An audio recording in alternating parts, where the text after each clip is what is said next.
નર્મદા જિલ્લાના મહેસૂલી અધિકારી કર્મચારીઓ માટે આયોજિત ત્રિદિવસીય રિફ્રેશર તાલીમનો પ્રારંભ કરાવતા કલેક્ટર એસ.કે. મોદી.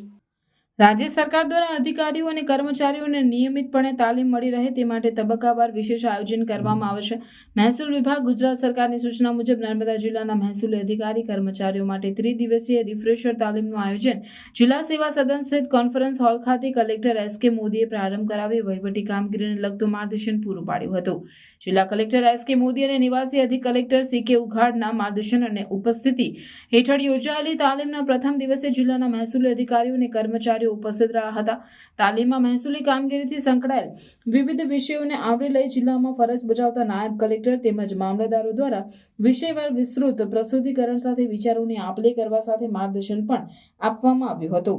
આ 3 દિવસ ચાલનારી તાલીમમાં જમીન અને મહેસૂલના વહીવટનો ઇતિહાસ, જમીનના વહીવટ અંગેના કાયદાઓ અને મહેસૂલી અધિકારીઓની સત્તાઓ તથા જવાબદારીઓ, હક પત્રક અદ્યતન રાખવાની કામગીરી અને જવાબદારીઓ, લેન્ડ રેકર્ડ્સ કમ્પ્યુટરાઇઝેશન, મહેસૂલ કેસો, તકરાર, અપીલ, રિવિઝન અંગેની કાર્યપદ્ધતિ, કોર્ટ મેટરને લગતી કામગીરી, સરકારી, ગૌચર, સાર્વજનિક જાહેર જમીનોની ફાળવણી, ખાતેદારો, નાગરિકો દ્વારા જમીન મહેસૂલના વિવિધ કાયદાઓના ભંગના, શરત ભંગના કેસોની કાર્યવાહી, સિટી સર્વે કચેરીઓની કામગીરી, સર્વે અને માપણી વિભાગની કામગીરી, નોંધણી અને સ્ટેમ્પ વિભાગની કામગીરી તથા એથિક જેવા વિવિધ વિષયો પર અધિકારીઓ દ્વારા તાલીમ આપવામાં આવનાર છે.